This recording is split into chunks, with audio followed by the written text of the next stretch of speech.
انگریزی کا لفظ ہے نا کہ successful people have successful habits and failure people have failure habits. جو کامیاب لوگ ہیں، یہ پوری ایک ریسرچ ہوئی، دنیا کے ڈاکٹرز، انجینئرز، بڑے بڑے افسرز، بڑے بڑے بزنس مین جنہوں نے بزنس میں بہت کچھ کیا، آگے گئے، ترقی گئی، وہ کامیاب کیوں ہوئے؟ بھائی ہر آدمی بزنس کرتا ہے لیکن ایک آدمی کو کامیابی ملتی ہے. ہر بچہ جا کے محنت کرتا ہے، پڑھتا ہے، لیکن کچھ بچے بہت بڑے آفیسر بنتے ہیں، دنیا کا مقام پاتے ہیں. ان سب میں انہوں نے ریسرچ کی، خلاصہ یہ نکلا جن کو کامیابیاں ملیں ان میں کامیاب عادتیں تھیں، اور جو ناکام ہوئے ان میں ناکامی والی عادتیں تھیں. تو جب تک تم اپنے اندر معرفت النفس کا علم پیدا نہیں کرو گے اور اپنی ہیبٹس کو نہیں سدھارو گے، تب تک نہ تمہاری دنیا بنے گی نہ آخرت بنے گی. اب ایک بچے کو ٹائم ضائع کرنے کی عادت ہے، یونیورسٹی میں جاتا ہے تفریح کرنے، یونیورسٹی ہے یہ کس چیز کی؟ علم حاصل کرنے کا شہر ہے. اب وہاں پہ جا کے کھیل کود میں مصروف ہو جائے، گیم کھیلنے میں مصروف ہو جائے، گندے دوست مل جائیں، اس کو کبھی یہاں لے جائیں کبھی وہاں لے جائیں. اور وہ بچے جو دن رات پڑھتے رہے، محنت کرتے رہے، کیونکہ ان کا موٹیو تھا کہ ہم یہاں پہ کیوں آئے ہیں؟ کچھ حاصل کرنے آئے ہیں، تو ان کو کچھ نصیب ہوتا ہے. لیکن اسی طرح یونیورسٹی کے 4 سال گزر جاتے ہیں، بیچلر کے ماسٹر کے 2 سال گزر جاتے ہیں، آخر میں پتہ ایک کاغذ کا ٹکڑا ہاتھ میں ملتا ہے، کوئی اس کو جاب دینے کے لیے تیار نہیں ہوتا. تو اصل ایبلٹی تمہارے اندر ہے. اللہ کا وعدہ ہے کہ جس انسان میں ہنر ہے، جس انسان میں علم ہے، خدا اسے کبھی بھی بھوکا نہیں رکھتا. وہی لوگ پوری زندگی چپڑاسی بنتے ہیں، نوکر بنتے ہیں، لوگوں کے دروں کے دھکے کھاتے ہیں. جس انسان نے اپنی اصلاح نہیں کی، تو اصلاح کرنے سے آپ کی دنیا بھی آباد ہوتی ہے، آپ کی آخرت بھی آباد ہوتی ہے. صلوات پڑھیں محمد و آل محمد پر.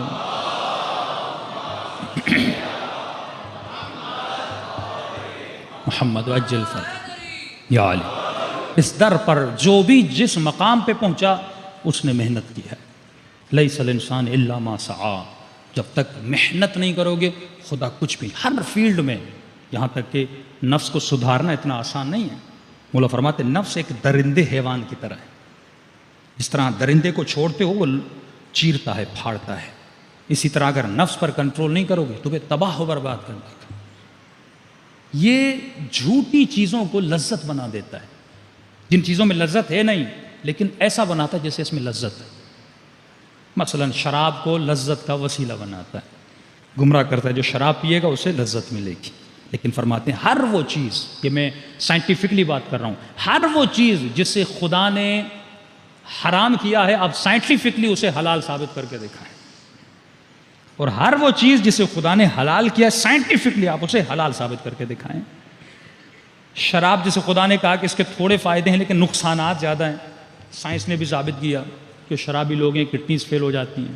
شراب انسان کی عقل کو تباہ و برباد کرتا ہے، انسان کے ارادے کو ختم کر دیتا ہے. جب انسان شراب میں آتا ہے نہ اللہ کی شناس رہتی ہے نہ والدین کی شناس رہتی ہے. جا کر دیکھیے یورپ میں جب سیٹرڈے سنڈے نائٹ آتی ہے ان کی سوشل لائف شروع ہو جاتی ہے، ان کا کیا حال ہوتا ہے. پڑھا لکھا آدمی لیکن جب شراب پیتا ہے، بڑے بڑے ایکٹرز کی موویز لیک ہو گئی، شراب پینے کے بعد اتنا اس کا بھرم تھا، لیکن جیسے شراب پی اسے پتہ ہی نہیں میں کیا بول رہا ہوں، اسے پتہ ہی نہیں میری شخصیت کیا ہے. تو شراب انسان کی شخصیت کو خراب، بیماریاں لاتی ہے. خنزیر کو خدا نے حرام قرار دیا، اب سائنٹیفکلی سے ثابت کر کے دکھائیں.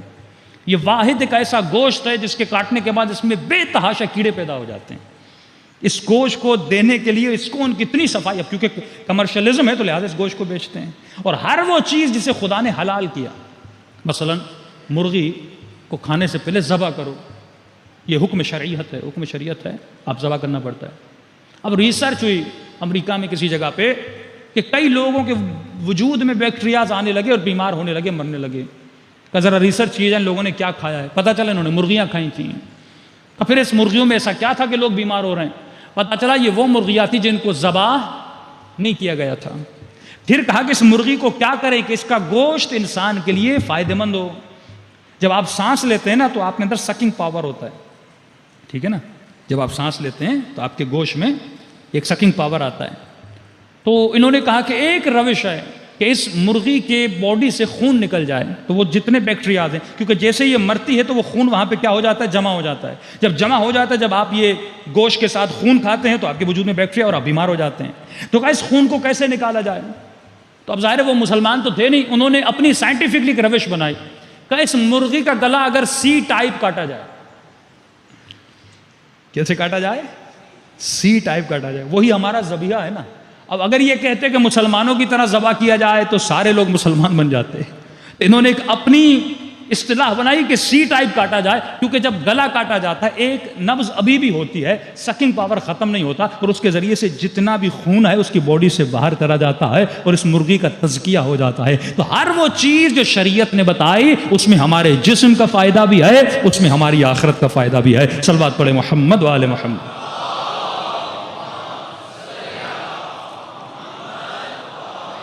محمد جسے تم نقصان سمجھ رہے ہو نقصان نہیں ہے.